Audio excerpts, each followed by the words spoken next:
Greetings, friends. I'm AK. And I'm Laura. And we are the Chainsaw Girls.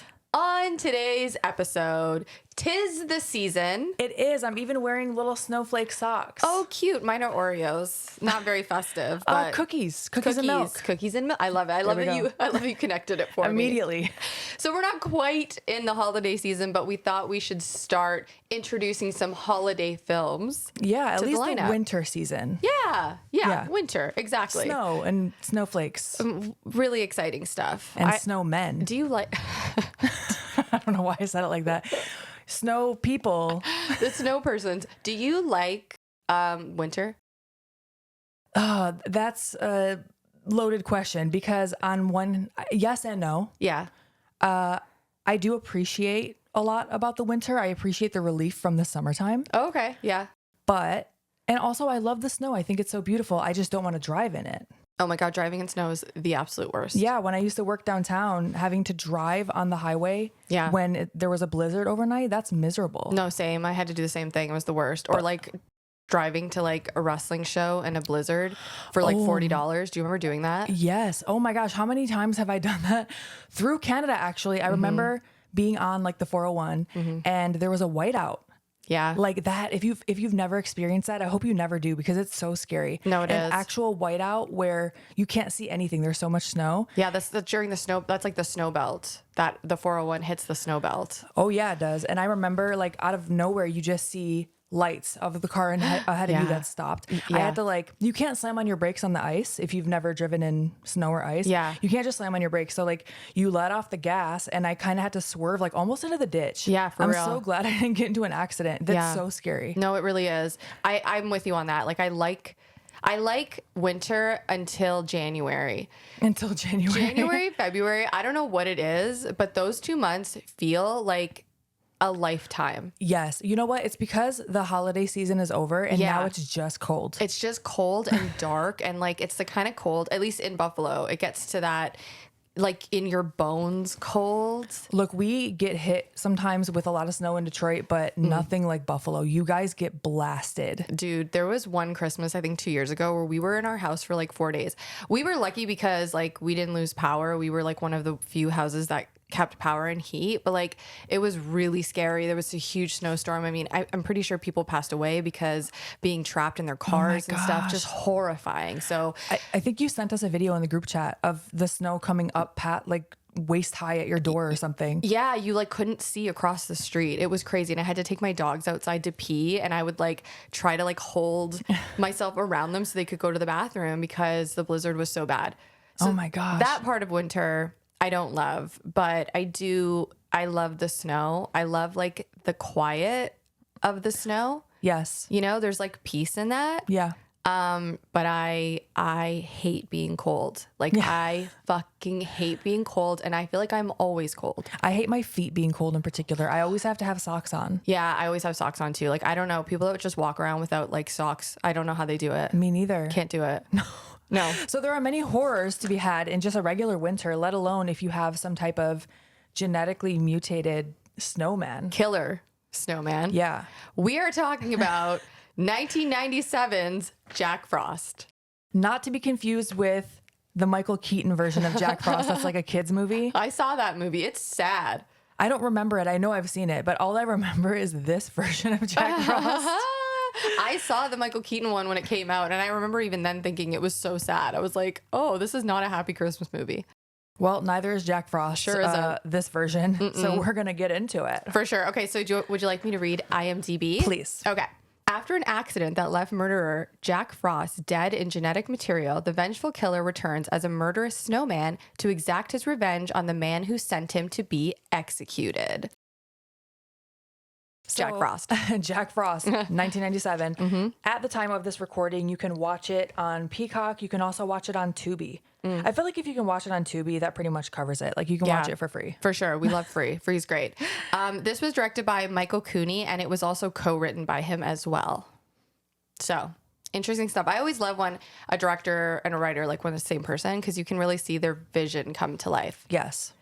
This movie has like an interesting backstory to it. Would you like to hear it? Oh, yeah. Okay, so First of all, Michael Cooney got the idea to make this movie when him and two of his producer friends were at like a cottage in Big Bear, California. Okay. It was during winter, and the three of them decided to build a snowman outside, but they wanted to make him like scary looking, so they kind of did. They made him like a mean snowman.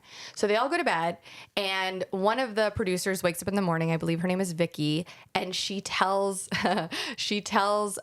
Michael that she couldn't sleep because the snowman was built right outside her window, and she felt like it was staring at her all night. So that was like the inspiration of like a killer snowman. I love that because that feels like something that we would do. Yeah, like absolutely. Just something random, and we're like, oh my gosh, you could make this into a movie. Yeah, no, for sure. And so originally, this was going to have a $50 million budget. 50 million? 50 million, yes. But that fell through. And so do you know what the budget was? 500,000. Oh. Yeah, so quite a drop. I want to know how that even happens. Like, how did you go from that to 50,000 or? There are reasons. I did some research on it. Okay. I just didn't like absorb all that information, but there were reasons for that. It was a lot of things fell through. So there was a lot that was lined up, and it was very exciting. And I think they had like interest from big studios, et cetera, et cetera. But like most movies are really hard to make. Like movies are really, really like getting the funding for movies is really hard. So that all fell through. So Michael decided to go back to the UK. That's where he's originally from. And he went to work for his father. His father was like, he worked in a theater, he owned a theater, something like that. He comes from a family of like actors. And anyways, his father says you should write a play. Like while you're here and you're kind of unhappy, you should write a play. So he does. He writes a play, and it becomes very successful in Norway. And when he wrote this, he really didn't think it was a big deal. In fact, for him, it was just, he kind of put it out of his brain. He gets a call one day and they say, we're going to send you a check. We need your address. It's for this play that you wrote. And he thought they said $4,000. Okay. But when they repeated it back, they're like, no, it's a check for $40,000. So he gets this check, takes a first flight back to LA, and that's what he started. Like, that's the fund he had to start the movie of Jack Frost. Wow. Yeah. That is also wild to send someone a check without first having them agree that they even want to do that. Well, or maybe they did. No, they did. No, the play was successful in Norway. Oh, got it. And so I guess the production down in Norway, they were like, your play is very successful here, and this is your cut. Oh, your cut. Oh, got it. Yeah, okay. Exactly. I thought they were sending him money to be like, hey, make this movie. Here's money. His play that he really didn't think too much about was successful. That's so cool. So he took that money and he's like, I'm going to go make a movie. And then obviously from there, you start to get funding and all of these things. But yeah, he worked really hard to actually get this movie in motion. Yeah. That's also really interesting that it's Norway, because Norway was a part of the thing that we just covered. Oh, wow. Oh, yeah. The Norwegian base. Yeah. Yeah. Such a good point. I completely missed that. Yeah. Interesting. So fun facts. So let's get into the movie, shall we? Let's do it. So this movie opens up similar to what I would imagine in a Christmas special that you watch as a kid. Yeah. Where it's just like a narrator telling a story to a kid. They're zooming in on the Christmas tree and the ornaments. I really liked how they used the practical or the physical ornaments to write the credits. Yeah, I thought like that was too. really cool. Yeah. I will say though, this little girl's voice in this voiceover drove me nuts. Oh, it was brutal. I was like, it didn't sound like a kid to me. It sounded like a grown up. And I think that's why it was like, I was disconnecting. I was like, oh, that sounds like an adult. And I'm pretty sure that the narrator is the director's voice. I could be wrong. But I think it is. Okay. Yeah. The little girl, I think that's why it made me a little uncomfortable. Yeah, no, me too. Because it just sounded very much like an adult trying to sound like a kid, and I was like, ew. But like overly like a kid. Very over the top. Yeah. But it's basically a voiceover of this little girl asking her uncle for a bedtime story. And so the uncle is telling her the morbid story of the real Jack Frost. Yeah, it's really funny because he asks her, he's like, do you want a good story or like a bad, scary story? And she's like, I want the bad one, I think. And then he like goes on to tell her a very gruesome tale of the origins of Jack Frost. Yeah, and like the real Jack Frost, a serial killer. So we find out the whole lore behind like Jack Frost is a serial killer who has been putting bodies in pies across the nation. Yeah. And he's about to get caught. and be transported to be executed. And I thought it was like really smart that they really set the stage and tell you like, this is the story, this is the lore. So you know right off the hop what you're getting into. Yeah. You know, I like that. Yeah. We learned a lot about the serial killer without, I guess, seeing any of that. Yeah, exactly. Happen, which I'd be kind of interested, but I'm just imagining like there's a movie, I don't know which one it is, but they have pies with faces on them. What? Or maybe I'm just imagining something I saw on Instagram. I don't know, disregard. But that's what I'm picturing is like a pie, but the crust looks like a face. Ew.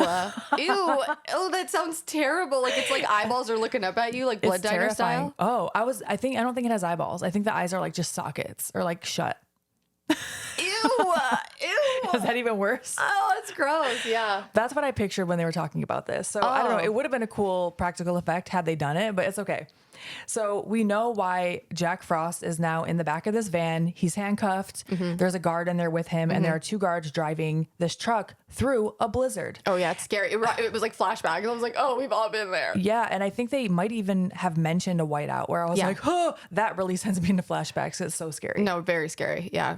So the guards are also very insensitive. They're like screaming, deep fried Jack on the way, or something like that. Yeah. Like you're transporting someone to be executed, which I understand he was a serial killer. I don't know. It just still feels. Oh, it was very like, there's no tact. Like, it's like, you know, I don't know. Obviously, this guy's like a piece of shit and he killed a bunch of people, so whatever. But like, yeah, they handle it very poorly. It's just kind of gross. You know, if you're going to murder someone on the electric chair, do it, you know, gracefully. No, I know. Do it politely. Yeah, at least a little bit. Or just don't say anything. Yeah, it was a little much. But they hear a commotion in the back and they're like, oh, what was that? And Jack pretends to be the guard. He's like, everything's fine back here. Like this movie is very campy, very hokey. Yeah, for sure. Yeah. And Jack has somehow gotten the guard that was in the back with him. I don't know how, because I think he was still handcuffed. But he got the guard on the ground and he's like snapping his neck with his foot. Yeah, it was pretty gruesome. It'd be very difficult to do, especially seated. Yeah, but Jack's resourceful. He knows what he's doing. It's not his first rodeo. No, certainly not. So at this point, they crash with another truck. Yeah. There's some guy who's like pouring a thermos while he's driving. Driving in a snowstorm, just pouring shit into a... No, buddy, don't do that. No, don't be distracted driving, period. But especially in a storm, especially when there's ice on the road. Brutal. You're like white knuckle driving during storms like that. I can like lean into my right. Me too. Like I lean in and I'm like, my hands are like gripping Me the too. wheel. I'm like this far from the steering wheel. Yeah. Terrifying. No, so scary. Yeah. So they crash, cars flip, and we see a sign on the side of the other truck that it was some type of like genetic research Yeah. equipment. Yeah. It was like a genetic research, like transport truck as well. Yeah. So it was transporting something as well. And we see the carnage. We see that some people are laid out. We don't know if they're dead or what. But then we see Jack stand up and he doesn't have his cuffs on. Yes. So that just happened when he got launched. However, whatever. Sure. Fine. Yeah.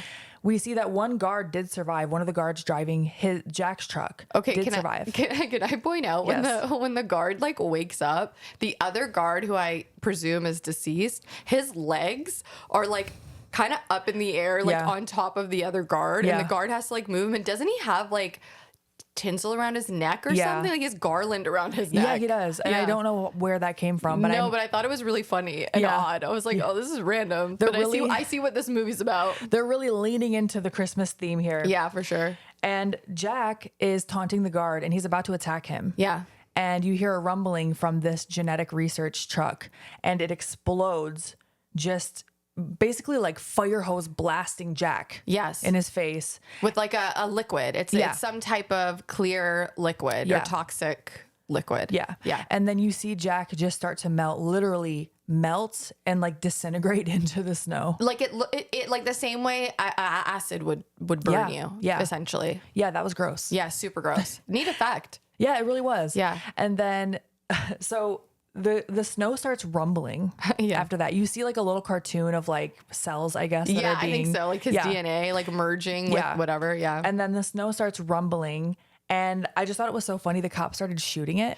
Yeah. Because like, what you just witnessed, I guess you would just kind of freak out. Sure. But just seeing someone shoot the snow was funny to me. I don't know why. It was. Yeah, it was. And so at this point, we don't know what happens because we cut to a police officer, a sheriff, Sam. Sam, yeah. And his wife, who are also driving, and he's like having flashbacks, but we don't really know why yet. Yeah. And his wife is telling him it just hit midnight. She's like, it's over. There's no more nightmares about Jack Frost. Yeah, Sam definitely has some serious PTSD. Oh, yeah. And it's like, yeah, you don't know exactly yet what's going on, but he definitely has ties to Jack. Yes. And she's trying to reassure him that, okay, it's midnight. He's been executed He's now. been executed. So he's gone. Right. And then we do find out shortly after that, we get kind of like little inklings that he must have been the cop who caught him. We see a flashback. We don't see what Jack did, but he's just like coming out of the woods trying to get in his car. Yeah. And Sam stops him, arrests him, and then that's how he got convicted, it looks like. We don't really see a lot of those details, but Jack vows that he is going to come back for him, and he keeps saying, I'll find a way. I'll find a way. Yeah, and you really get a sense for who Jack is in the scene when Sam arrests him. Yeah. He's like kind of taunting Sam a little bit. He's just like fucking with him a bit. And yeah, he's definitely a psychopath. Yeah, there was a point where Sam had his gun drawn and he's telling Jack to put his hands on his head. And he does, and he like almost like flinches toward him. Like he's like, but while he's putting his hands on his head, I'm like, that's a bold move. No, like, especially with a cop like pointing a gun at you. I would say so. I thought the actor Scott McDonald was really great as Jack. He was scary. He was scary, man. Yeah. He like really leaned into like the psychopath eyes. I was just gonna say he had some crazy eyes. Yeah. He had like a scar on his face. His voice, like he really had a great voice. Yeah. Yeah. Good job. We love it. We love it. So now we cut to the cops are now on the scene. Well, really just a group of cops, not Sam, but are on the scene talking to the guard who did survive. So whatever happened there where the snow was rumbling, the guard did survive. And he is in shock. Yeah, he's in shock. And there's a guy who approaches who kind of presents himself to be very important. Yeah, I would say like maybe CSI or something. Yeah, right? and we don't know yet what he is. And I don't even know if he says yet. No, but I don't think so. I don't think so either. But he's like, come with me. He's very like serious. Yes. And you're like, oh, okay. This guy knows what he's talking about. I guess I'm going to go with him. Yeah. And no one's stopping him. Like the No. cops that are on the scene aren't like, who are you, buddy? No one's stopping him. But the guy that he is trying to get to come with him is clearly very affected by what he just saw. Like he's just kind of pointing out, and he reaches his hand out. Like he's like, can you help me up? Yeah. And the guy just bypasses him. Yeah, I will say I do love this character. I just thought he was funny throughout the movie. The asshole? Yeah. Yeah. The asshole, I thought yeah. he was great too. Yeah. Yeah. When we get to the scene where he's like officially introduced, I have so many like notes on that. Hell yeah. So we cut to Sam's house, the sheriff, and him and his wife are explaining to their son that Jack Frost is gone and he can't hurt anyone anymore. So the son, who is pretty young, I would say he's like 10 or younger, probably. Yeah. And he's like making this disgusting looking concoction. Oh my God. In my notes, I think I wrote like a sloppy pile of shit. Because that's like with marshmallows on top. With marshmallows, yeah, that's exactly what it looks like. Yeah, like So, sloppy marshmallow shit. From my understanding, it was oatmeal, but he's just adding a bunch of random ingredients to it, and it did look like sloppy shit. It was almost like purple. Like it was like a Yeah. weird color. Yeah, it was. Yeah. And he's making it for his dad, and he's very proud of it. He's like, I made this very special for you, which I'm sure that happens all the time to parents where kids want to make you something. I remember one time making my mom breakfast in bed. I literally put a popsicle in a bowl and I brought it to her. Oh, that's so cute. And I think that's it. I know. I love that. I know. I tried to make egg salad once and I didn't really know what was in it. And I put like sugar and like all these different like condiments. Like I had no idea, but I really wanted egg salad and I just didn't know how to make it. You're like, if I just keep adding stuff, it's eventually going to be egg salad. No, for real. Yeah, it didn't so turn out funny. so good. But he's putting it in a plastic bag and he's like, here, Dad, I made this for you. Take it for lunch. And the dad's nice about it. You know, he's like, you know what? The parents are great with him. They really are. Very encouraging. Yeah, it comes across as a very like happy family. Yeah. Like I would say, like picturesque family. Yes, you I would know? agree. And so at this point, the son is asking he's asking his mom if he can build a snowman for the competition. They're having a snowman building competition in town. I think And that's kind of neat. it is really cute. It's a Yeah. very small town. Yeah, I always wanted when I loved Gilmore Girls when I was in high school, and I always wanted to live in a small town where I could have like a snowman building competition. Why don't we just have one? We should. I know we just invite all our friends over. Guys, we're building snowmen. I'm gonna pass out flyers to all my neighbors. Oh my God, that would be so fun. And like gingerbread house building and shit. That would actually be fun. Dude, that would be a really good time. Let's do it. We can do that on stream or something. I was just thinking we could do it for one of your like live things. Like, yay. Anyway, Oh, yeah. We Okay. digress. Yes, we digress a lot. We do. So the town, we cut to the town and we're kind of introduced to some of the other characters. The town is now preparing for the snowman building competition. So they have like their snowmen built, but like hidden. Right. And so we meet Jill, who is Shannon Elizabeth. Oh, this is her film debut. Wild that this was her debut. I know. And every time I see her, I have to think of Scary Movie. Which is funny because I think of American Pie. Makes sense. Yeah, for sure. But I love her. She is a babe. She really is. She's a great actor too. Yeah. Yeah. And so we meet her. She's trying to peek at some of the snowmen, and her dad is telling her, you can't look yet, yada, yada. And Jill's mom is also in this scene, and she just casually says to Sam, because, you know, their characters are interacting here. Jill's mom says something like, you know, ever since I was a little girl, I always wanted to be a star on top of the tree, which feels like foreshadow, you know? It's so funny. I completely missed it. I didn't realize it until you pointed it out to me later. It is a casual line. And we might have been like chatting when it happened in the Sure. rewatch. I noticed it the first time. Yeah. When I watched it by myself. And then like there's a boy, Tommy, that Jill has a crush on. They seem to like each other. And Tommy's like trying to say this joke to Sam. What's the difference between snowmen and snow women? And Sam's just like, I have to go. Like, he's not interested. Yeah. And isn't he building, he's building like a snow lady that has like boobs. Yeah. And he calls her Cindy Snowflake. Oh, I didn't even catch that. And I don't know, but like Sam doesn't seem that like disturbed by it. Like, no, he was just like, oh, okay. Yeah. Yeah. And I think he's Paul's son, and Paul Yeah. owns the hardware store. Yes. Also, the snow lady in the scene looks like it's made out of coconut shavings. Yeah. They didn't have real snow because they shot it during a very dry winter, I guess. So they used cotton and styrofoam Okay, that makes sense. to make it. So yeah, that's probably why it looks like that. Yeah. It just looked good. I love coconut shavings. But anyway. I think it looks cool. Yeah. I mean, like, I don't know. I thought it looked neat. Yeah. So he's trying to tell Sam this Wait, joke. not the girl with the boobs. I don't think that looked neat. I thought that generally the snowmen made out of foam looked decent. Oh, yeah. Well, it was interesting because, yeah, a lot of the snowmen look like foam. Yeah. But this one in particular looked like shavings. No, it did for sure. I don't know wonder if why. they used, yeah, I'm not sure what they used for that specific Yeah. gal. So Sam is just very disinterested in everything anyone is trying to tell him. Tommy tries to tell him this joke, and the punchline of the difference between snowmen and snow women, he said, was snowballs. Yeah. He yells at him as Sam is walking away. It does come back later. That's why I mention it. Sam is very distracted by his own PTSD, I think. Oh yeah, sure. he's very worried. Yeah, he's concerned for sure. He wants to know that Jack Frost is dead. Yeah. Yeah. And so now he gets to the office, and as he's walking into the office, he almost throws away the oats that his son made for him. I think he does toss them in the garbage. He does. And then he hears like the little boy's voice being like, but Daddy, I made them special for you. And then he like feels bad. So he pulls them out of the garbage. I think he like throws it into his car or something. This kid was annoying you, wasn't he? Most children in movies annoy me. Especially To when be they're fair. like, Daddy. And you're like, Like when they're just super like, I yeah, don't like know. over the top, like that Yeah. little girl's voice in the beginning. I Yeah. can't. Yeah. But yes. But I will say this little kid, he's cute. Like is really he's a cute. sweetheart, Yeah, you know, for he's sure. cute, but yeah, annoying. And so he goes into the office and they get a note that someone had died. Yes. And so we meet Marla. Marla's so dry. I like Marla. Yeah. Because he comes in and she's not really paying attention. And he's like, what, did someone die? And she holds up a note that's like, Somebody died. I love that. I thought that was so Yeah. funny.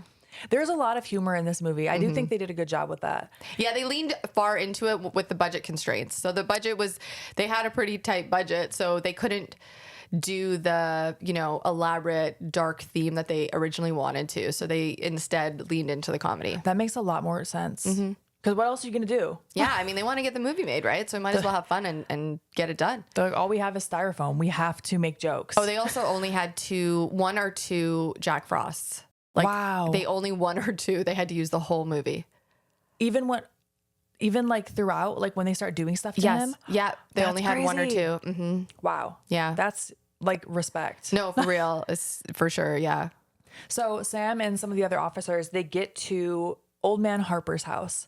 we see from like behind a rocking chair that there's an old man whose head is like snapped all the way backwards and frozen. It took me a minute to understand what I was looking at. Yeah. I was like, what is that? Because you're seeing from like behind the rocking chair, you see the cops are looking at old man Harper, and you just see his head that's clearly not where a head's supposed to be in a rocking chair. Yeah, exactly.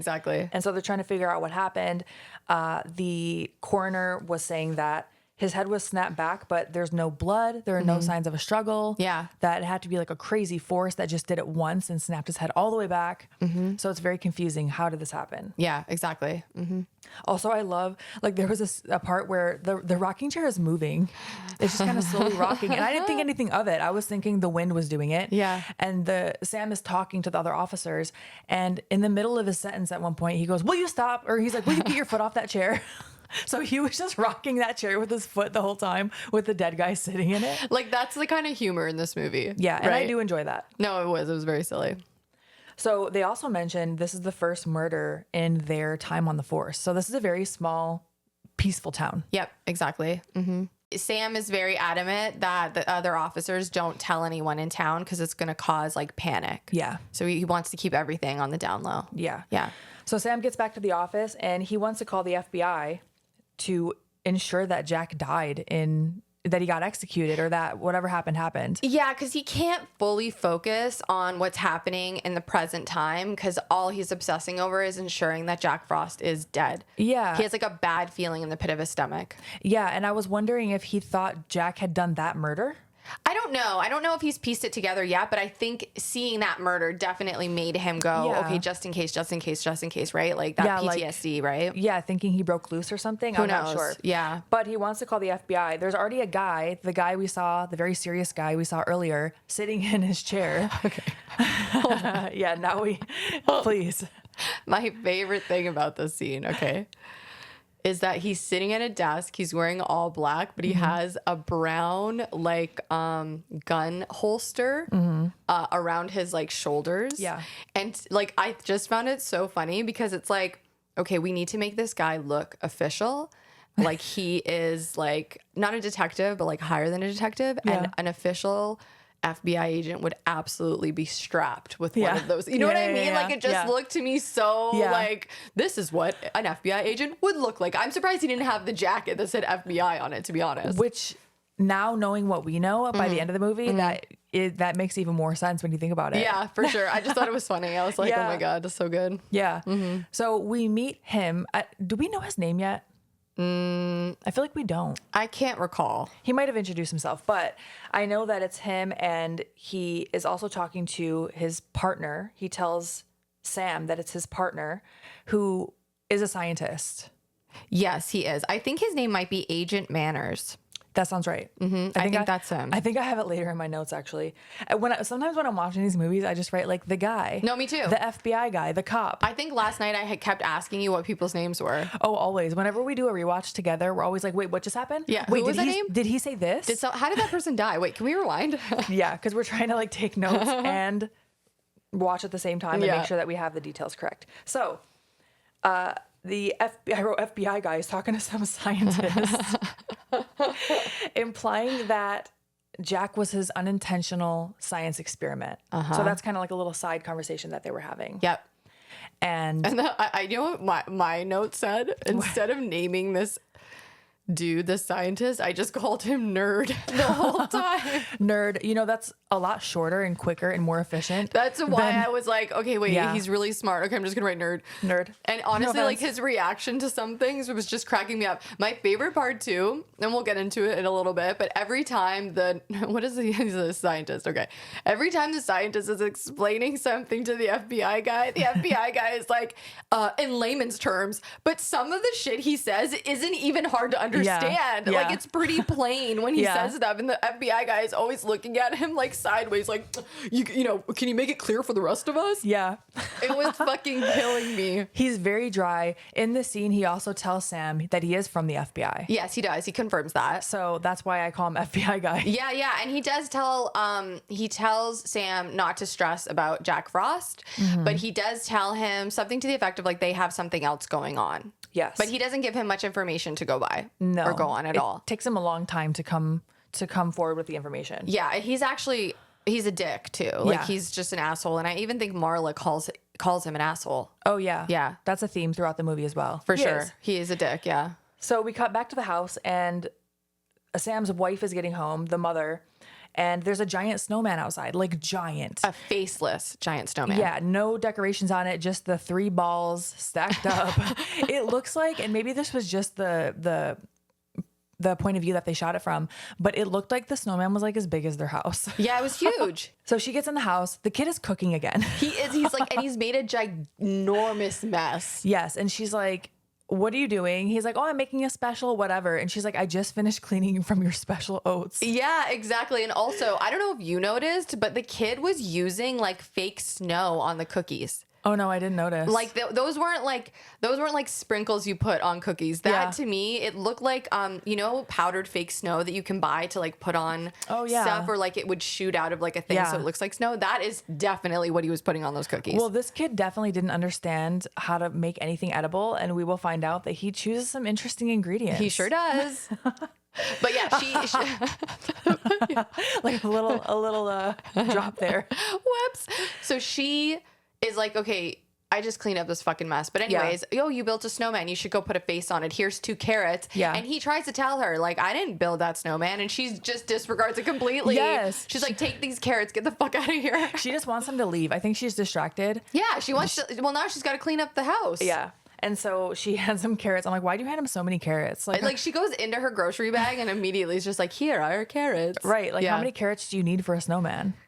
Well, So she's not alarmed by this. No. And I guess that's normal. yeah, I would say, like, if I wouldn't think that's too. Yeah.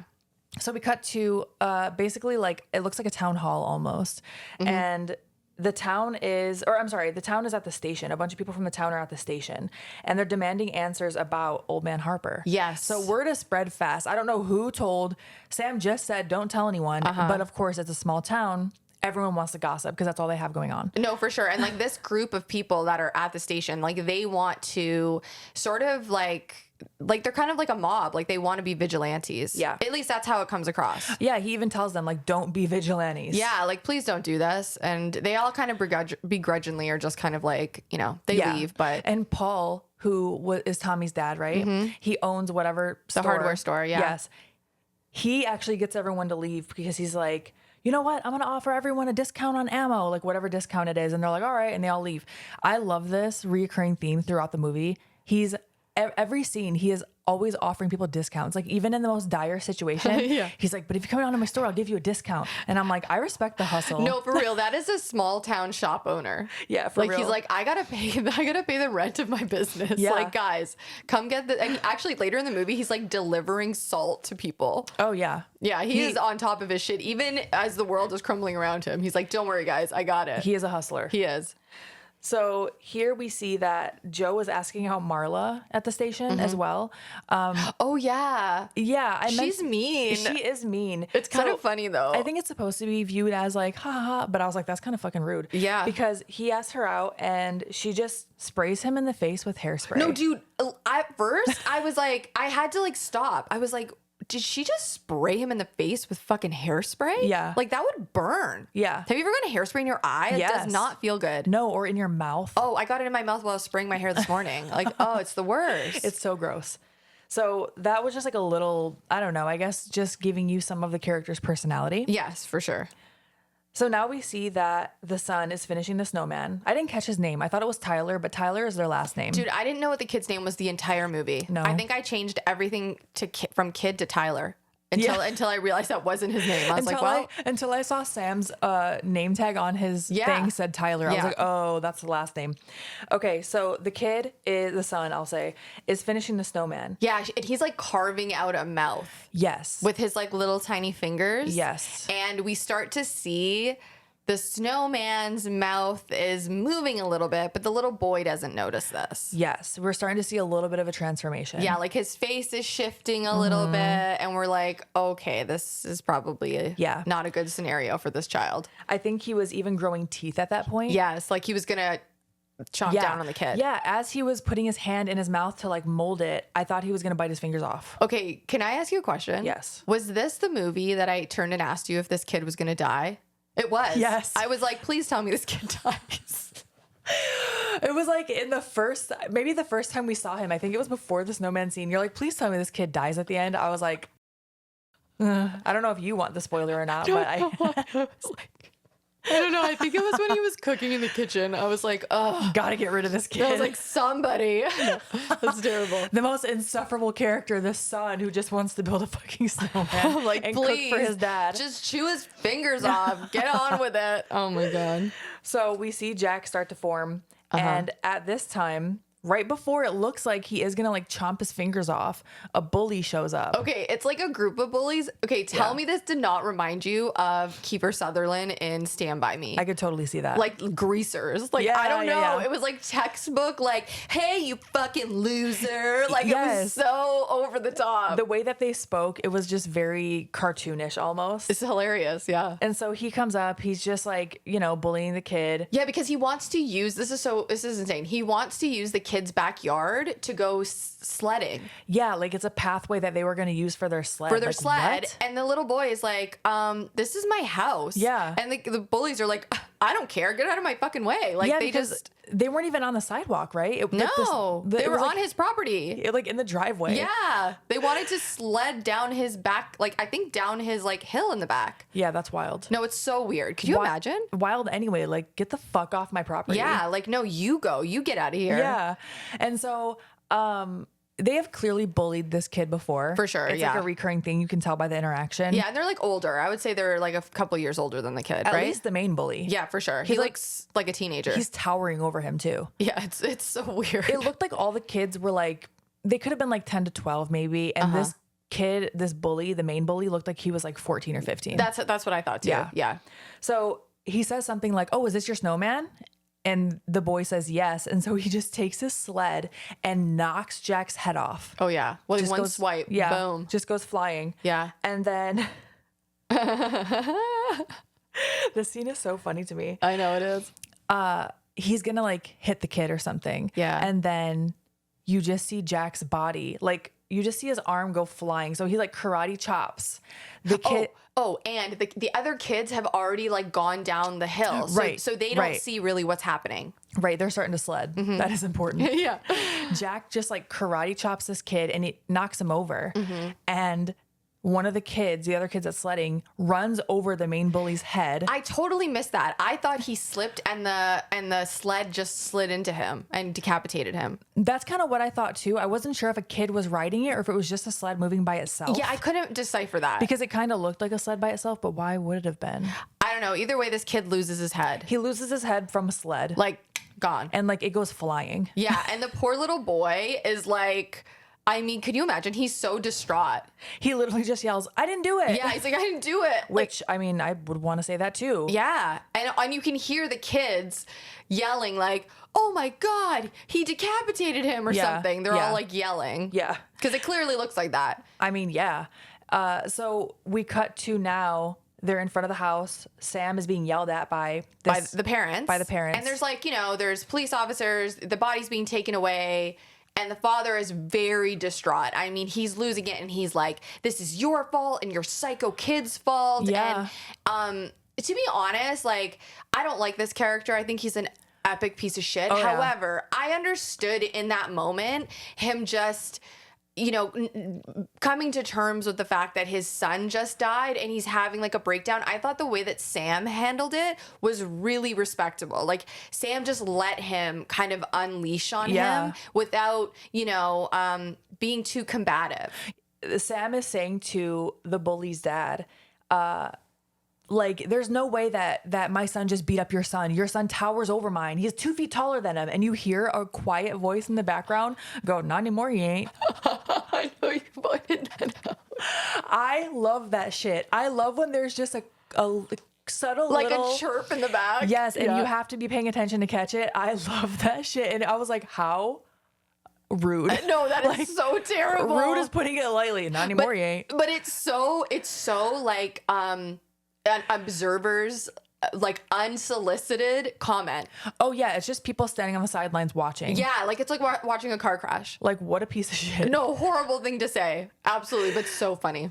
And so we do see the wife who, when the dad storms away and the wife's like, I'm sorry, he's usually not so short-tempered. Oh, and I'm it's like, first of all, I honey, don't believe baby, you. he is Yeah. very short-tempered and treats you fucking terribly. But she's trying to save face Yeah. in this small town. She is, yeah. So the next scene, we see that Sam is back at the office and he's reading letters that Jack had sent to him while he was in prison, it looks like. Yeah. Like some of them are put together like ransom notes.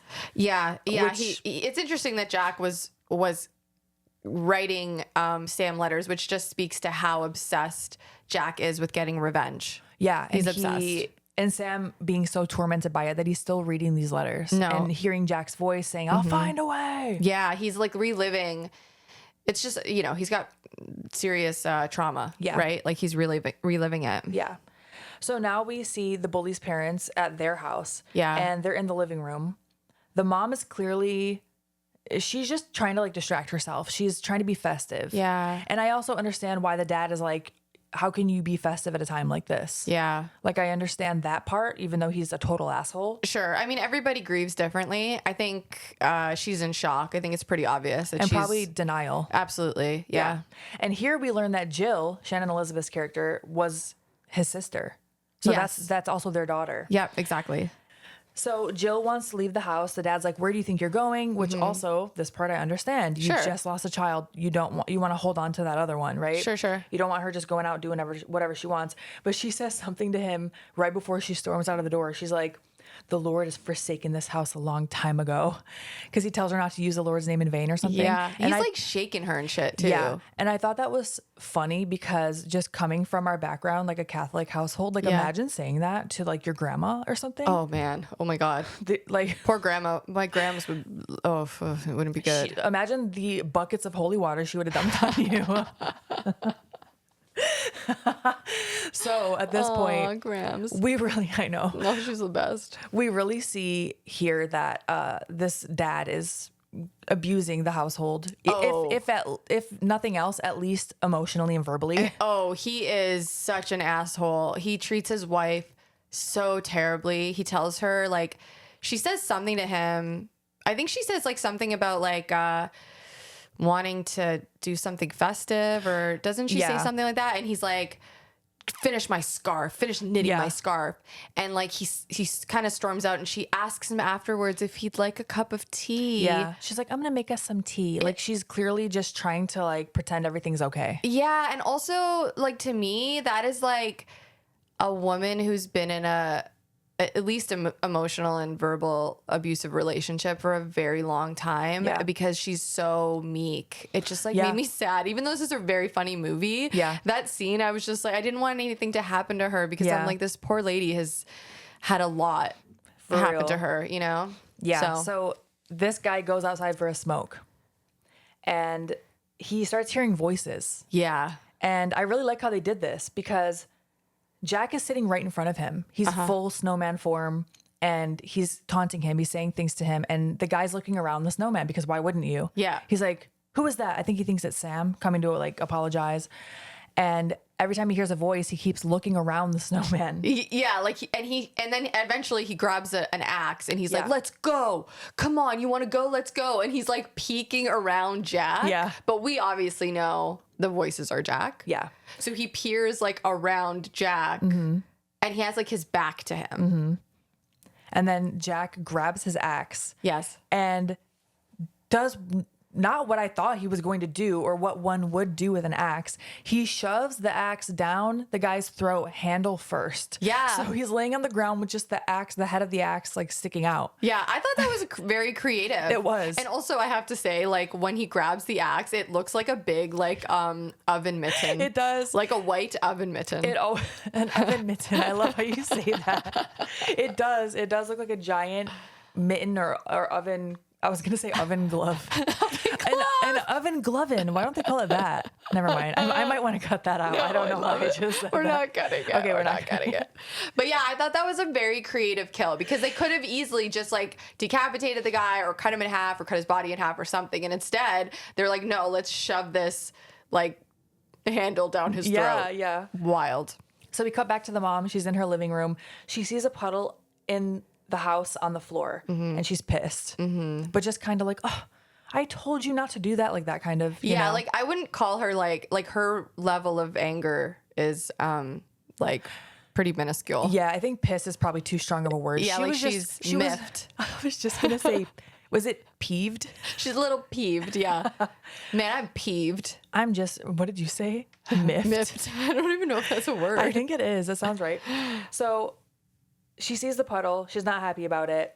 And here we realize that Jack can morph from a puddle into full form. He can melt and then he can refreeze himself. Yes. And so it really reminded me of The Secret World of Alex Mack. Have you ever seen that? I loved that show growing up. Hell yeah. I wanted to be Alex Mack so bad. Because she was so fucking cool. She was so cool. She was like peak teen grunge. yeah, and Oh my she could gosh. melt, and like she was Yeah. awesome. How fucking cool is that? You can go under doorways. And that's what Jack is doing here. Yeah. I'm so happy you've seen that because I know sometimes in Canada, you didn't see all the Nickelodeon shows that I saw.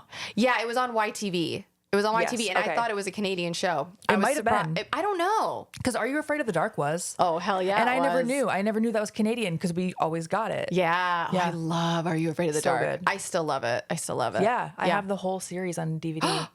Oh my god, I just bought season 1 on Prime Hell yeah. and binged it. Hell yeah. So good. The best episode is the pinball machine.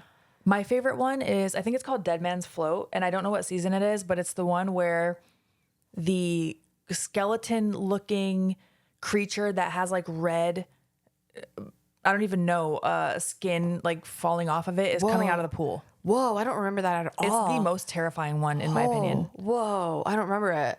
I'm going to show you. Shit. Okay, yeah. Sorry. Anyway, Okay. Anyway, getting back to it. yes. So we see the puddle on the ground and the mom is now, you know, looking around the house. She sits in her chair. The lights suddenly come on and she's thanking someone for doing it. Maybe she thinks her deceased son this is a sign Saying from him. hello or something because it's the Christmas tree. Yeah. That just randomly lights up. So now we see the scene, how it was shot is very interesting. We see that Jack has like popped up behind her.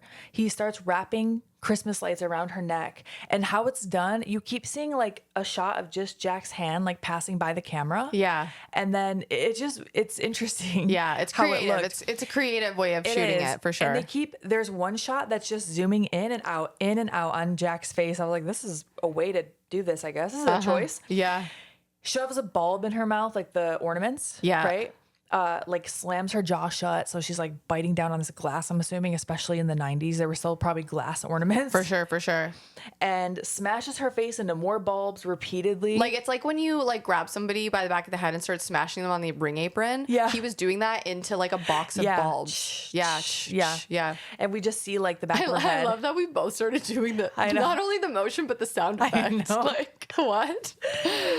And we just see the back of her head getting smashed. And then they cut to her in the tree, wrapped up, a little star on her head. He basically made her the angel on the tree. I think it's so sad. It is really sad.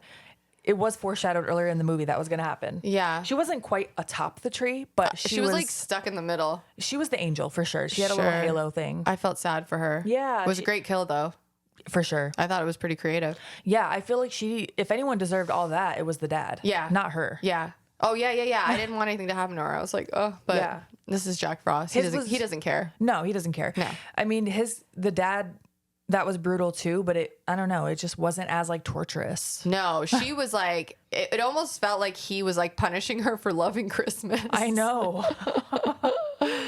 So Sam now goes to his office and it is Agent Manners. Agent Manners is there, the FBI guy. His partner, quote unquote, the scientist, his name is Agent Stone. That's okay. what he tells Sam anyway. Okay. And so he asks if they're FBI at this point. Sam is like, who are you? Like, are you FBI? Manners says yes. That's when he introduces. He's like, I think Sam says, are you FBI? And Manners is like, sure.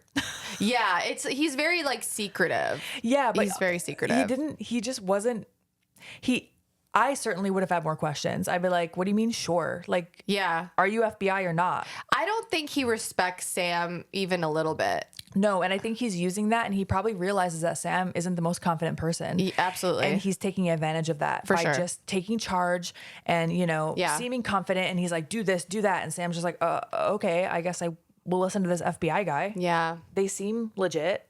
I guess. Yeah, I think so too. Yeah, he seems, he's an asshole though. He really is. Really and he just progressively becomes more of an asshole. I know. Yeah.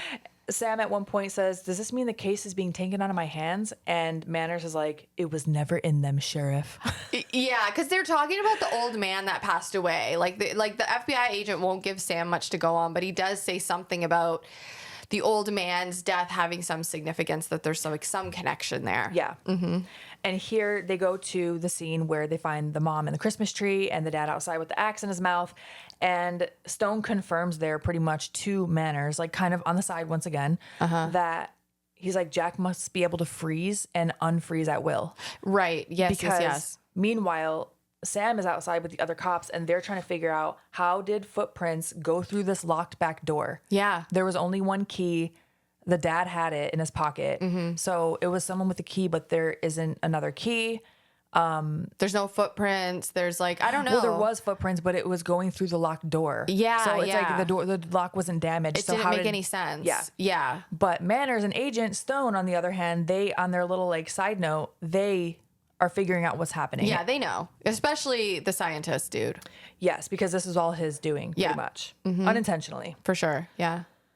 And so Manners is acting like he's going to have a task force in soon. He's telling Sam, like, they're going to be in by the morning or tonight or whatever. And really, Manners and Stone are just trying to cover their tracks. They're trying to, like, take control of the situation. Yeah. And handle it without anyone knowing what's going on. Yeah, and they tell Sam that he has to put a curfew on the town. Yes, and he does. He goes. Here they go to, like, this little town hall. Yeah, they have, like, a town meeting with everyone from the town, and he does. He tells them there's going to be a curfew, and they have a lot of questions, and they're not happy. They're not happy, which who wants to be put on a curfew, really? But also, I don't know, like, if all these killings were happening, wouldn't you want to be in your house anyway? I've never experienced the city having a curfew. Does that have, really? Yeah. Do you remember? Well, I guess you would have been in Canada. So no, you don't remember. Okay, so in 2003, I want to say it was. Yeah. There was a blackout across like the Midwest, New York. Toronto blacked out. We had a blackout in Toronto as well. Was it the same time, do you think? It was like around, it was 2003, so it was around the same time. It might have been the same thing. Yeah, we had a complete city blackout. So you didn't get put on curfew? No. Wow, that's very Canadian of you. I mean, I don't know. I don't think so. I didn't leave my house. Oh, okay. But I don't remember there being a curfew. I do, because that was like peak. I want to be outside all the time with my friends. Yeah. And so 2003, it was a 3-day, from what I recall, a 3-day blackout. Whoa. So there was no school. I don't remember what day of the week it was, but I'm assuming like no school. And I just remember being outside and being told like you have to be in before it gets dark. Whoa. But that was here in Detroit. So yeah, it depends on like where you were, I guess. I guess so. Yeah. But yeah, by like 5 or 6, I want to say, we had to be inside. Wow. And we were pissed. That's wild. Yeah, I remember my phone wasn't working for some reason, because I don't remember why, but I called my best friend and I couldn't talk into the receiver. I don't fucking remember why, but I called her because I was all by myself, and I started playing Blind, the song Blind from Korn, on the keys. Yeah. Like on the, what is it called? The buttons on the phone. Yeah. And that's how she knew it was me. She was like, I remember she was on the other end and she was like, what? Oh my God, Laura, is that you? And I would like press like, a key, like to say like yes. And she stayed on the phone with me because I was by myself. Wait, how did you know how to do that? How to play Korn on the, I don't know, I was like 16. Of course I knew how to do that. Like, but on the phone, that's such a... Yeah, you could do like do-do. Yeah. You could do it on the phone. Yeah. Oh my gosh. I mean, I did play guitar at the time, so maybe I just was more musically inclined at that point in my life. But yeah, she knew it was me. She was like, oh my God, it's Laura. Oh my gosh, I love that. Yeah. So yes, the town is on a curfew. They're not happy about it. Mm-hmm. I really liked Sam in this scene. He seemed very real. Yeah. I thought he did a great job, because he was like, look, I'm putting you on a curfew. I'm not going to arrest you if you're out walking around, but can you just try to like stick to it? Yeah, I thought that's why I think he's a good leader, even though, yes, he does have like some confidence issues. I think he is very rational. Yeah. Even having his like trauma and PTSD, he's a very rational guy. And I think he handles the town really well. He handles people well. He does. And we're going to see him start to grow in confidence too. For sure. I really love that story that they told throughout this movie. Yeah, me too. And honestly, like, it takes good actors to get these kind of points across and these traits, you know? Yeah, And I think he's great. And to feel relatable and like you're really this sheriff that doesn't want to put a curfew on the town, but you're doing it. I thought he did a great job. Yeah, for sure. So Paul, the hardware store owner, is outside and he's losing it. Oh, yeah, Paul's losing it, man. He's, like, destroying the snowman. Yes, because he did try to deliver to, I think, before the cops even got to the house where the mom and in the Christmas tree was, he was trying to deliver that salt. Yes, because he'd been going house to house delivering salt. You saw him do that with Sam's house. Yeah. So that was obviously, again, foreshadowing that some shit was going to hit the fan. Yeah, so he saw that before they even got there. So now at this point, he's outside losing it. Because he sees Jack Frost. Like, he does. sees this shit happen. Yes. So that's why he's, like, freaking out, and he starts destroying all the snowmen, which actually makes sense to me. Yeah. If I saw a killer snowman, I would be like, okay, we need to get rid of all these snowmen. They needed the flamethrowers from The Thing. They really did. I just feel like this town doesn't, have flamethrowers on hand. They're not in Antarctica. No. No. But he's rambling about a snowman, saying it was a snowman, knocking all the snowman's head off. Mm-hmm. He turns around and Manners just decks him. I mean, honestly, I was like, yeah. You're like, I get it. I get it. The guy's gonna cause hysteria. I mean, I don't think that that's the professional way to handle it.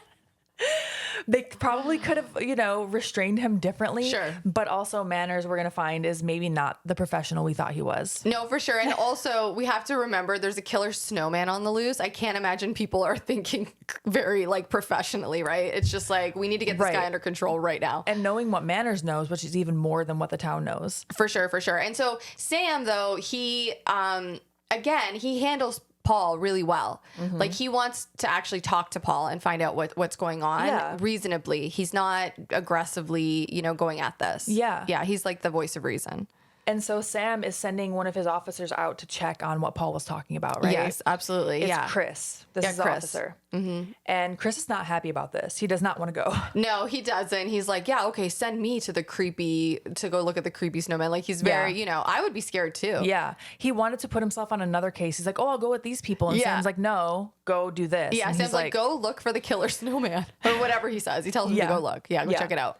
So he's in this car by himself, driving the cop car. Yep. The road is blocked by a snowman. Holding a stop sign. So holding a stop sign. Mm-hmm. There's something about Jack Frost, the snowman, that reminds me of Beetlejuice. No, I think me because too. he's funny, like he's comical. And he does have that, not the vocal fry, but he's got his voice resembles Michael Keaton in Beetlejuice in some of the scenes. A little raspy. And that, like, laugh and all the one-liners. The one-liners, yeah. He's like Freddy. He's got some zingers. Yeah, definitely. He has a lot of one-liners in this movie. Yeah, he really does. But the cop, when he sees the stop sign, he's definitely trepidatious. Like, he's looking at it and he's like, do I get out of the car? Don't I get out of the car? Because he did hear Paul raving about the snowman, right? So he does end up he gets out of the car and he checks it out and he's like, shit, I need a shovel. So he goes to his trunk to get a shovel. Yeah. Oh boy. He goes back and the snowman is gone. Yes. There's just a melted puddle and a stop sign that's on the ground. And I thought the cop's reaction to that was so relatable. Like, he was just trying to rationalize it to himself. Like, he's like, sure, snowman or, snow just melts into a puddle. That's normal. Like, he was trying to sort of, because that's what you would do, I think. Yeah. Like, your brain would be like, trying to figure out what the fuck is going on. That makes the most sense to you. I think that's always what we end up doing. That's how our brains are just wired. Yeah. You're trying to I don't know, make sense of it all. And be like, I'm not in danger. This is okay. Yeah. Kind of Oh my comforting gosh. yourself in a way. Yes. Yeah. And so he's like, all right, goes back, puts the shovel back in the trunk. When he shuts the trunk, Jack Frost is in the car and just looking out the back windshield like... Yeah, it's a pretty great visual. It's funny. And then they cut to a side shot of the car and Jack Frost is driving the car. Yes. And this scene just looks so funny how it was shot to me. And he just backs up and runs over Chris. Like, just backs up and then goes forward. Runs him over, man. It's pretty great. Chris is like, whoa. Like, it's great. very comical. Mm-hmm. So back at Sam's house, his wife is there now. I feel bad that I didn't get her name, but she is there getting blankets. She's alone. She wants to get blankets to bring back down to the town hall or the church or whatever it is, because that's where people who don't want to stay home but want to abide by the curfew are going to kind of like, huddled together. Yeah. So she's going to get blankets. She notices that water is dripping out from under the sink. Yeah, it almost looks like, and she can hear a sound, like a pipe is bursting, essentially. She hears a sound. We see the puddle, so we're like, oh, this must be Jack. Uh-huh. And at the same time, a cop car pulls up. Yep. So we're like, oh my gosh, that's Jack. Yeah. Like, which one is Jack? Yeah. I don't know. Yeah. And it's kind of like a little jump scare. It ends up being Deputy Joe, I think was his name. I didn't write it down, but At I least believe you. I wrote down Joe ? So I hope that was his name. I believe it. So that was like a little tease, like, oh, maybe it was Jack, but it was Joe. And once they leave, go back to the church. Can we just stop for Yeah, 1 yeah, second? yeah. When the cop is like closing he's trying to shut the water off. Oh, right. And he's doing it for a long time. And there's actually a point where like he's soaking wet and his hat's soaking wet and he's putting it on. And you're trying to decipher whether or not it's Jack that is melting on him, right? Like you don't know if some shit is going to happen here. Yeah, because he's like drenched. Because he's drenched. Yeah. Nothing happens, but while they're walking to the car, Yeah. the cop is just talking her ear off about how she needs to change the pipes in her house. Oh, yeah. And he's just going on and on and on, and she's not listening at all. She's like looking around because I think she's like a little bit nervous or she's looking out of the distance. She gets into the car. He walks around the car, opens the door, and then just continues going. I thought it was such a funny bit. And that's very relatable because we've all had someone talking our ears off at some point and you're trying to be polite and they are not reading the room. Like they're not getting it. And you're just like staring at them with your eyes glazed over, just like, Yeah. just hoping to God they don't ask you a question pertaining to what they're talking about. Oh my gosh. Like, please don't ask me to verify that I was listening. I'm trying to be nice about this. Right. Like, are you not reading my face? So, yes, because he helped her shut off that pipe that was leaking under the sink, right? Yeah, that's what he was doing. And yeah. so we'll get to it, I guess, in the next scene because I had questions about that. It looks like it was just a false, Yeah, I think because there was tension building. Yeah. I think it was trying to make us think that Jack was coming in through the pipe. Yeah. I think so. I do too. But because then they linger on him putting his hat on, Yeah.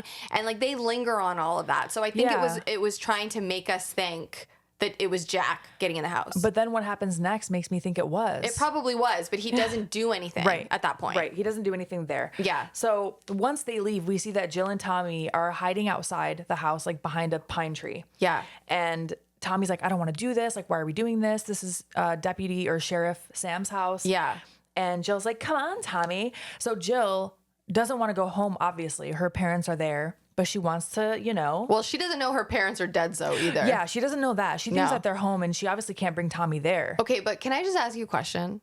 She wants to hook up with him, right? So that's why she's breaking into this person's house. Yeah. She's breaking into Sam's house so she can hook up with Tommy. Yeah. I can wholeheartedly tell you, not one time in my life did I want to hook up with someone so badly that I would contemplate breaking into somebody's home to No. do it. Never. No, but I'm also trying to imagine what it must have been like to live in a very small town where like you don't care and that's like the most thrilling thing you might have going on, Yeah. because Yeah, I guess so. I guess it's also- that what is it called? Like when you are doing something terrible. No, oh my God, hold on a second. Fuck.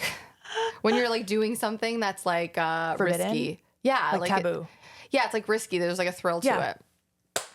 Yeah, it's like thrilling, I think. Yes, and especially they did emphasize that she's 18 earlier when they were like talking about her parents, like she's only 18. Right. But so whatever, she's a child as far as I'm concerned. Sure. And I can only imagine, Yeah, that's a fair point. Also, to each their own. I don't know. Some people get thrills in different ways. No, that's true. I shouldn't shame. But I'm also looking at it as she obviously can't take him to her house. Yeah, And I'm true. assuming she can't go to his house. She knows his house is empty. True. She's like, whatever, we're going to break in. And they do. They break in, and what ensues is so funny. Like they're like, kind of making out, kind of whatever, and then they decide like, ooh, let's get freaky, and they start taking their clothes off. But they're wearing so many layers. They have to take off a comical amount of layers. It's so funny, but honestly, so relatable. Yeah. Like, dude, do you ever like in the winter when you're so bundled up, do you ever just like feel rage? Because you're like, I just like your arms can't move because the hoodie's too thick and you're putting it through your pea coat. And I you're was just about to say, when it's a hoodie and a fucking pea coat, dude, it's too tight. the worst. And you're like, you walk around like a snowman, and then when you're trying to get it off, you're trying to whip it off your arm and you can't. Can I tell you how many pea coats I have ripped the lats off of? like Tammy. I said Tammy. Ew, that was so Midwestern. My Midwestern came out. I'm sorry. Oh my God. I was gonna say Tommy boy. I said Tammy. Oh my God. Tommy boy, fat guy in a little coat. He just like rips it. No, it's so this scene was so relatable because everybody has like tried to strip all their layers off. Have you ever worn a snowsuit as a child? Of course. Do you remember coming in from outside with all the layers and your parents have to help you take it off? Oh my God. And you're just sweating. No, dude, you're like, you have to like clip you're the what are the they're like suspenders. Yeah, Do you like the remember overalls? yeah, like clip, boom, you've got like 8 pairs of leggings and long johns Socks. on. Dude. Gloves and then mittens. No, dude, it's horrible. And your face is all red. yeah. No, for real. But you're sweating profusely in the house. Like, please get this off like of me. get it off. And like, or that thing too, like when you come home after like you're outside, you're so cold, you come home, you just want to get warm and you're trying to get your clothing off, but it gets to a point where it's like so tight that by the end you're just like whipping it around Yeah. the room. Yeah. Like you're like, just get off. Yeah. Sorry, that was loud. That's what's happening here, except they're a little more excited about it. No, they are, but it is a very funny scene. Yeah. Mm-hmm. So at this point, she's like down to long johns, basically. Yeah. And she's like, if you want me, I want a roaring fire and a bottle of wine, and then come find me. I mean, I get it, girl. Yeah. Yeah. Set your standards. Yeah, exactly. I I'm not get mad it. about it. I was wondering if there is a fireplace in this house, but I Definitely don't wondered know. about that too. Yeah. Definitely. And also I was like, that's not very low key of you. Not very low key at all to light a fire in their house. That takes some time. Yeah, and then the chimney's gonna be like smoking. Yeah. There's that. And yeah. then also, do they have wine at the house? You're at like, I don't know. I just felt like it was asking a lot for a stranger's house. Okay, way too comfortable. Yes. Like you are way too comfortable breaking into this home. Yeah. Yeah. And so then, speaking of being too comfortable, she's upstairs drying her hair with the hair dryer. Yeah, she had like had a shower, I guess. I thought she maybe had a shower or she was just, her hair was wet from outside. I don't know. I don't know. But But her way. hair was like sopping wet and she Yeah. was like blow drying it. So blow drying her hair. I would be, if I broke into someone's home, like I would low key just be like, we need to be as quiet as possible. But that's also not a trait of someone who would break into a house. Okay, no, that's true. Very, very fair point.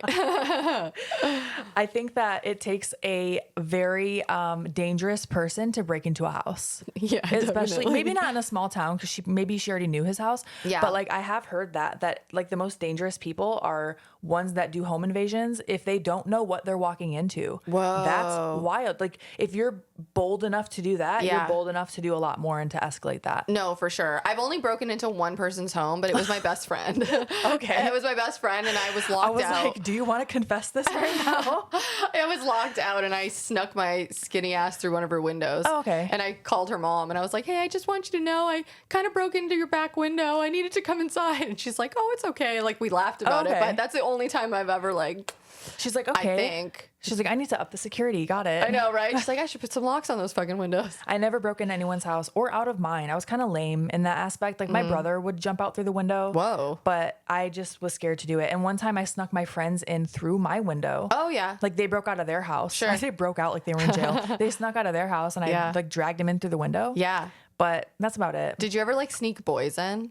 No, but my sister did. Oh. I know. I never did. But one time my sister did and then hid him in a pile of stuffed animals. Wow, that is smart. But she got caught. Oh, not smart. Like my mom walked in and was like, what the fuck is this? I just imagine his head With all of poking- his stuffies around him. Yeah, just like teddy bears and then his very obvious human head just like Oh my God. I snuck mine in once and my mom woke up and I was like, oh my God. And we lived in an apartment, so there weren't a lot of spaces. So I shoved his ass underneath my computer desk and then rolled the chair out in front. And my mom walked down and had a whole ass conversation with me. She like made food and he just had to stay under there the whole time. and she didn't catch him. She did not. She did not. I told her like years I was later. gonna say, does she already know Oh, the she story? knows. Yeah. And she thinks it's really funny. But Oh my yeah, gosh. yeah. The things you do. I was kind of lame in that aspect. I didn't do all that. No, I don't think it's lame. I was prude for sure. Oh, yeah. I mean, I was too, to be honest. So that was like the riskiest thing I think I did. Yeah. Oh, that's not true. I've done a lot of crazy shit in high school, but Actually, that's not true at all. not in that regard, though. Yeah. You know what I'm saying? When I Okay. say prude, I just mean like, I don't know. I was like scared of everything. Like even like I was afraid to drink. Like I would have a Smirnoff Ice and be like, my mom's gonna know. Oh, I shit. think it's because I'm the oldest daughter of like a bunch of kids. Sure. Well, when I say a bunch, there are 4 of us. Yeah. Yeah. No, So, I get that. I don't know. Maybe that. No, I get that. I was like, I was as a child, I was really timid, but in my high school years, I was not. I was all You're over like, the- "Fuck I mean, the this." places I used to hang out, I'm like, how did you not die? Oh, that part though, same. Yeah, for real. Looking back on it, I'm like, I should not have been able to go there. Yeah, I'm like, why were you hanging out with those grown-ups? Yeah. Like, what were you doing? Why were those grown-ups trying to hang out with us? Yeah, like, why are you under a bridge at 3 a.m.? Like, girl, what are you doing? Anyway. So Jill is now upstairs drying her hair, and Tommy is pouring a bottle of wine or champagne or something. Yeah, it looked like rosé. It did. It did, yeah. He does not like it. He like drinks it, spits it out. He's like, oh, it needs ice. Yep. So here we see him open the ice box. I don't even want to call it a freezer. It looks like an ice box because Yeah. I was a little confused by this. He starts chipping away ice out of it like it's full of ice. Yeah, but I mean, there's also a carrot sticking out of it. So it's pretty carrot? obvious that it's Jack Frost in the freezer. Yes. I mean, as soon as he opened the freezer, I was like, oh, Jack Frost is here. It's Jack Frost. So I Yeah. was like, okay, did he come in through the pipe or he just came in a different way? I don't know. I don't know. I don't know. Yeah. I don't know what the dots are there, how But it's I- connected, but I was also confused about the ice box. Like, is that what an old school like ice box does? You actually chip the ice out of the whole thing? I thought Tommy was just dumb. Honestly, like I thought he was just like being resourceful. Because that just looks so gross to me. Yeah, I remember my dad had a really old freezer like that, like a fridge with a freezer like that, where like the whole freezer was just like ice stuck Ice. to it, but we never like hacked ice off of it. Yeah. To put in drinks. Like, ew. That it just looked dirty to me. Same. Yeah. But honestly, like they just broke into someone's house. I don't think Tommy's That's really true. Tommy just wants to like get with Jill. Yeah, that's true. Right? So he starts picking ice, I guess, off of Jack's body and Yeah. puts it into the and, champagne. And they like close up on dropping the ice into the drink. Yeah. Ugh. And I this could have went so many ways. So I think it was a good teaser because you're like, okay, what if you do eat him? What And happens? like he turned like what if he explodes out of you? That's what I I was thought. thinking. Yeah.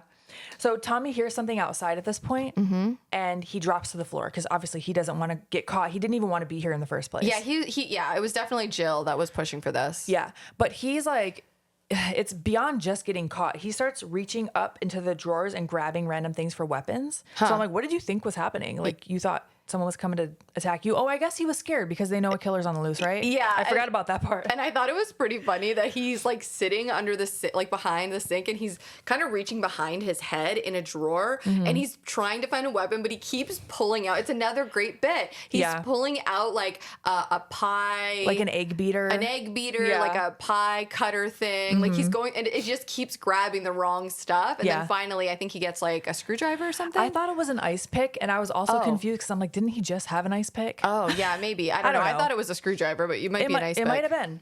Either way, he finds something sharp that will work as a weapon. Yep. So he opens the door. Like a little bit. Like he opens it a crack Yeah. and he's like, "Who's out there?" He's like slowly opening the door, and then once the door opens all the way, he gets comically punched by a giant like oven mitt. Yeah. Boom. Yeah. Just through the door like this. Boom. Yeah. And it's Jack Frost, of course. Yeah.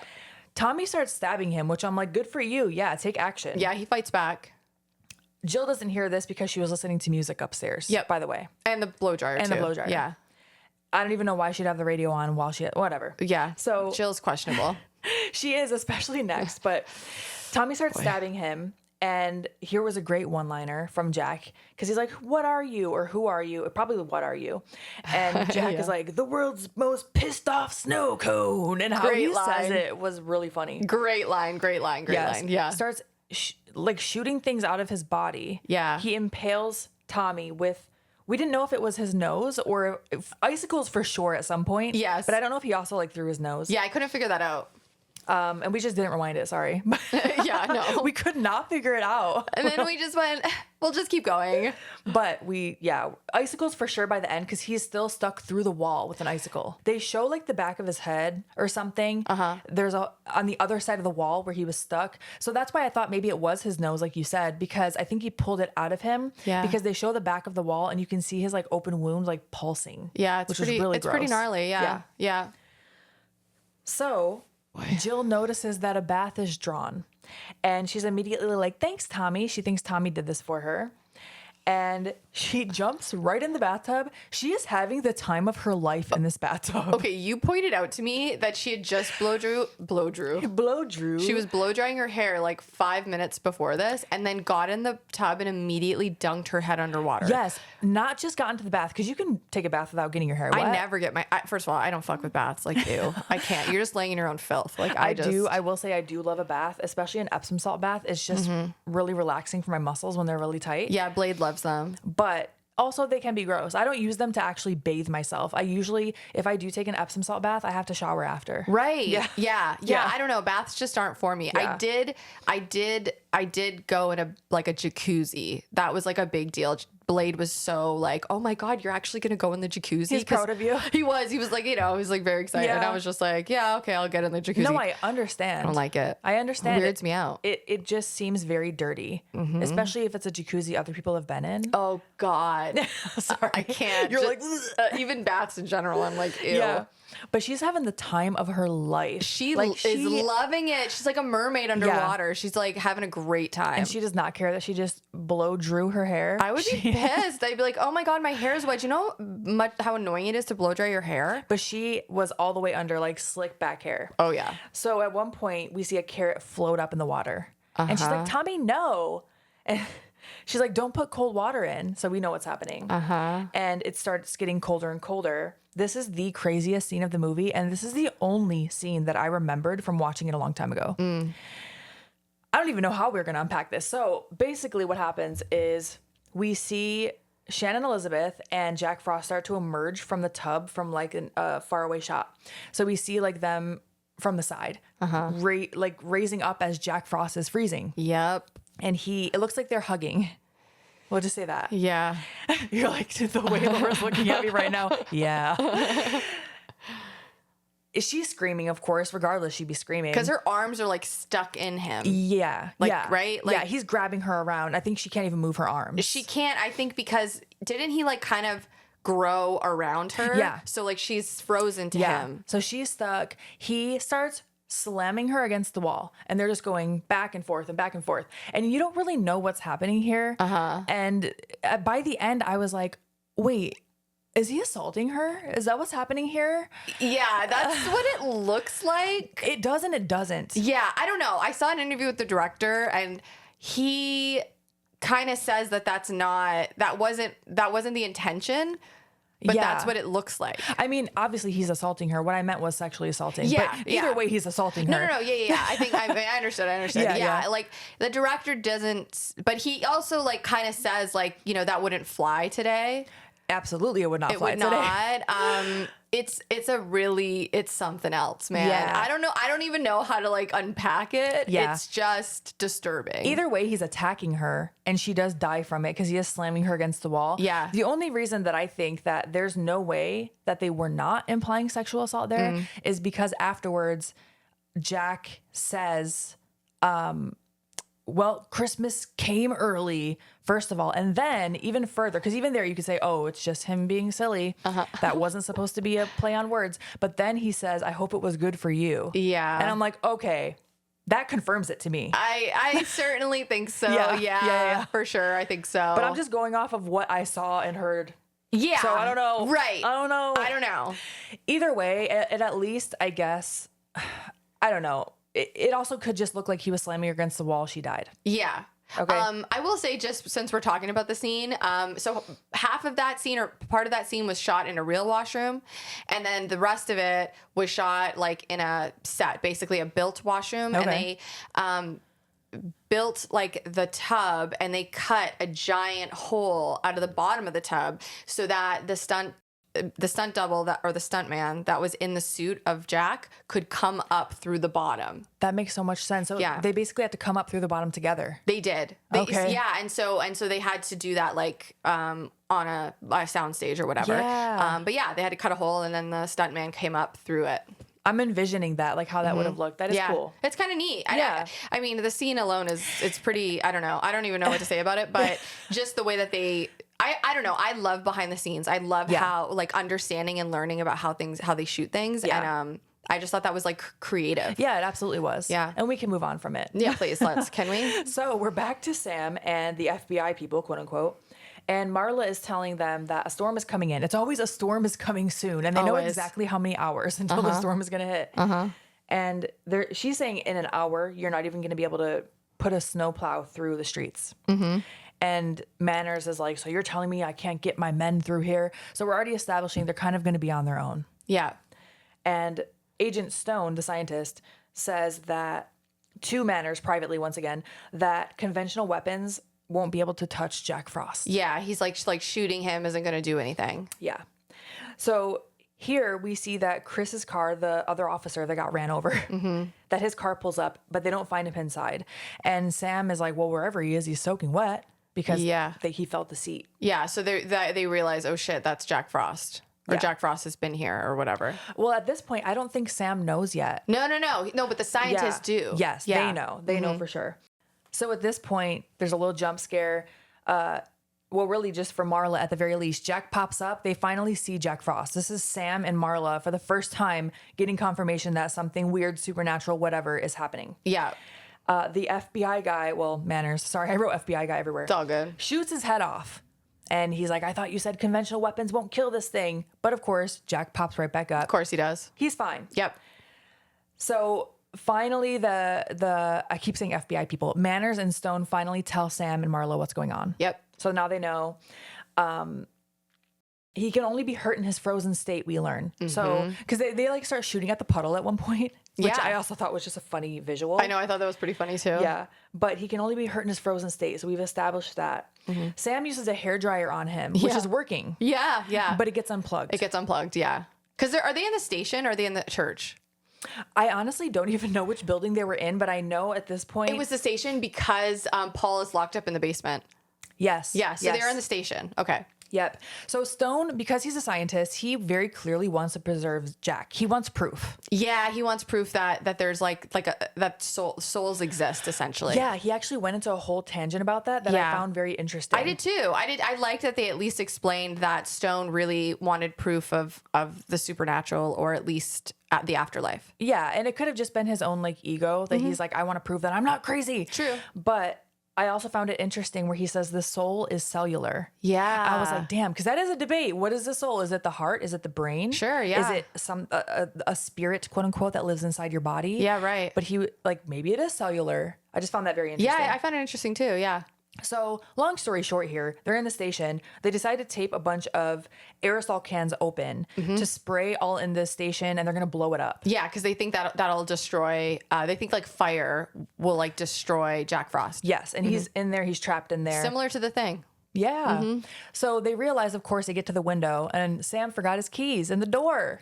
Yeah. Silly Sam. Oh, Sam. He has to go back with all this like roach spray spraying into the air. Horrible. They're all inhaling that, waiting, because also the window's locked. That's why they need the key. They need the key. Yeah. They're like in the basement or like where all the cells, the holding cells are, and they're trying to get out the window. Yeah. And they can't break it, which makes sense. It's a jail. So they have to it's reinforced, right? Yeah. And also, I think they want to keep Jack inside. So they have to open and close the window. That's true. That's very true. So he finally gets the key. It takes him so long to get the key. It takes him forever. He's like fumbling it. You're like, oh my God. I'm like, Sam, you're a police officer. Just grab the key. But I think he's just so scared of Jack, and he knows what's going to happen. So, of course, Jack's arm like forms from this puddle and grabs him. Yeah. As Sam is leaving, he still stops and lets out Paul. He does let out Paul. Yeah. And I think that just speaks to him being a good guy. For sure. Yeah. And they do. They all get out the window. They get out. FBI shoots the building. It explodes. Yeah. Not sure it works that way in real life, but you know what? We're going to go with it. Yeah. And everybody's we're all celebrating. Yeah.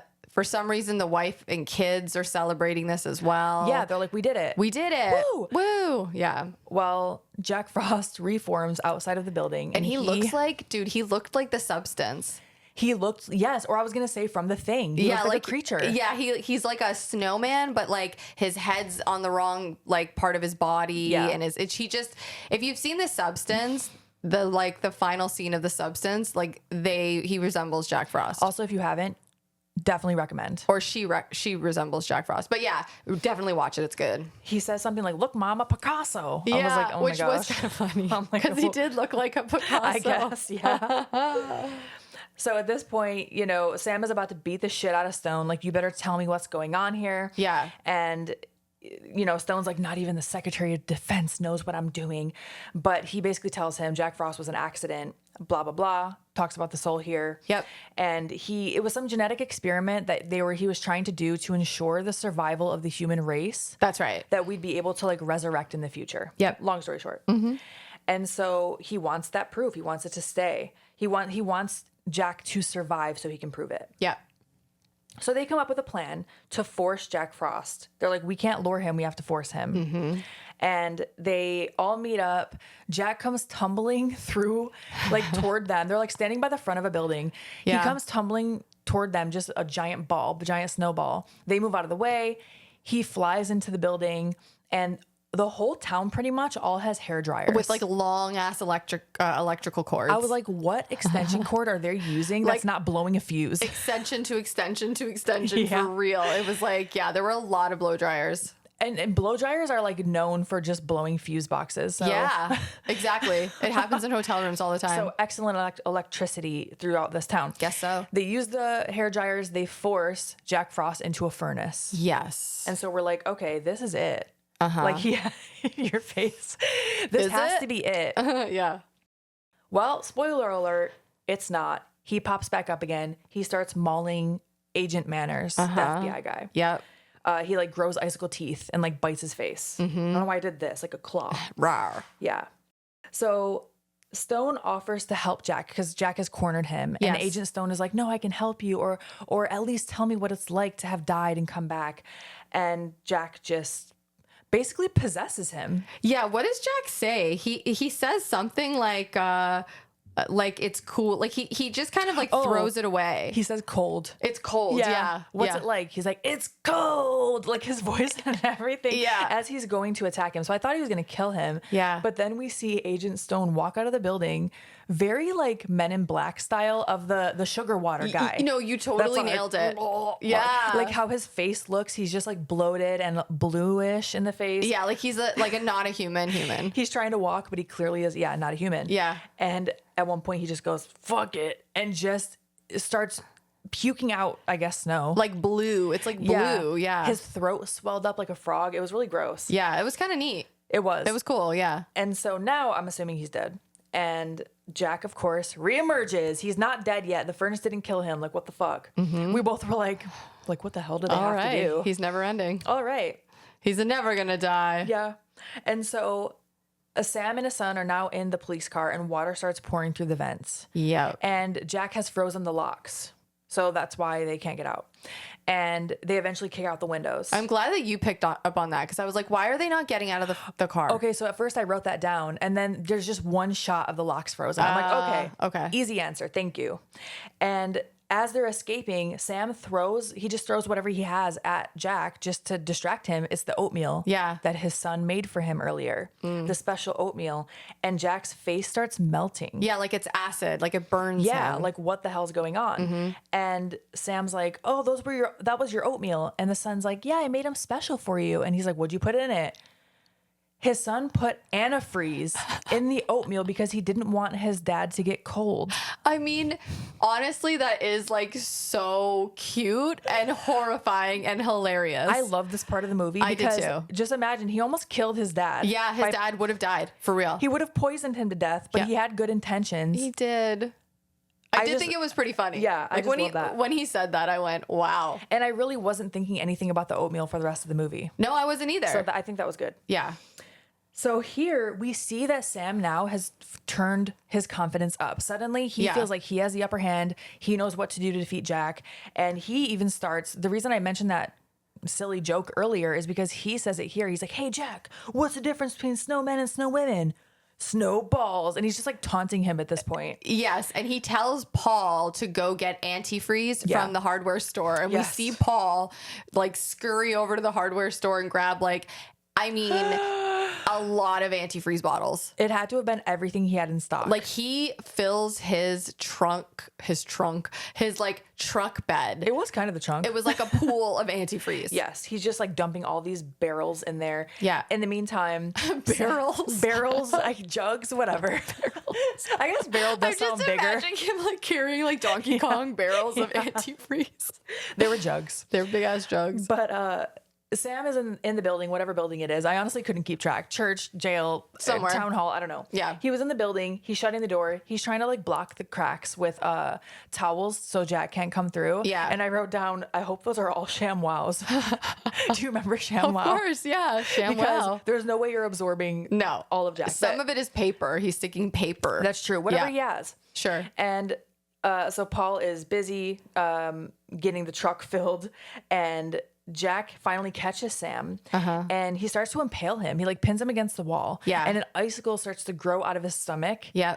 And it's slowly impaling Sam, which it looks like it did. It definitely, like, it's not through his, like, torso. It's kind of, like, off to the side, like, Oh, his okay. shoulder, chest area. Okay, that makes more sense. Yeah, and he's impaling him slowly. For some reason, I thought it was his gut. I thought it was his like, stomach. I think he's, like, torturing him. Yeah. Like, I think he wants to make it a slow and painful death. Yeah. And at one point, Sam looks like he passes out, which he could have just passed out from pain. Sure. And Jack says something like, whatever corny phrase about like something dead man. Yeah. So you're assuming, oh my gosh, is Sam dead?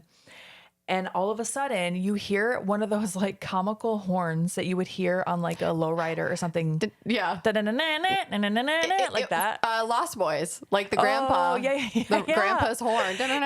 Yeah. It was that. And so Yeah. I guess that was a signal Yeah. for Sam to now run Jack through the window of like the second story, I'm guessing. Uh-huh.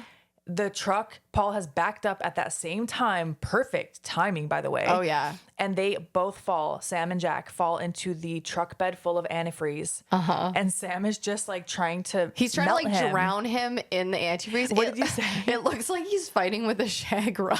It really does. And I was like, maybe he was in real life. I Yeah, don't know. like it looked like this like it definitely looked like a Yes. rug or something. All I could think of in this moment was he has an open wound and he is in a pool of antifreeze. Right, and just like your eyes, like it's getting in. Oh God, yeah, in your Yeah. mouth. As they were falling, Jack's arm fell out of the truck. Yeah. And so he's all melted except the arm. And the dumbass little kid, Oh my God. this part he did get on my nerves. I know. He's like, Dad, you forgot this. Like, were you not paying attention? No, because he's stupid. And of course, it starts to grow. And the arm, it's basically Jack's arms only. And they wrap around him. And they're all freaking out. The mom grabs the boy, runs him to the bed of the truck. They toss this child into the antifreeze. Oh, yeah. Which I guess, like, that's the better alternative than him getting killed. I guess, but they're like, I mean, this kid is getting like, they're sloshing around Yeah. in this antifreeze, Yeah. all three of them. It's something. And so they destroyed Jack. Mm-hmm. They put all of the antifreeze from that bed of the truck, which I did like this part. I thought it was very smart. For sure. Because what do you do with that after? They filled the jugs back up with the antifreeze that they used and buried them. Yeah, I thought that was really smart. It was smart. Yeah. And then at the very end, you see a close up of one of the jugs and the water inside starts like boiling. Yeah. Implying that Jack is still alive. Mm-hmm. And that is the story of 1997's Jack Frost. Yes. And it was a movie. It was a movie. I know that this movie will not be for everyone. It's very silly, very hokey. I thought killing him in the furnace and then him still not being dead was a little much, but I did still enjoy it because it's a fun watch. It's a fun watch to at least watch once. Yeah, like I think, it's funny because when we do these, I'm always like putting over movies like really strong. And I thought this was a fun watch. Yeah. I don't know if I would rewatch this every Christmas. Yeah. But if you're into like silly comedy horror, I feel like you'll dig it. For sure. And I thought especially considering the budget was so low, I Yeah. thought they came up with some really creative strategies for only having 1 or 2 models of Jack. Yeah. And Oh my having to gosh. use that the whole movie. That's really impressive. Yeah. I thought a lot of the actors did great.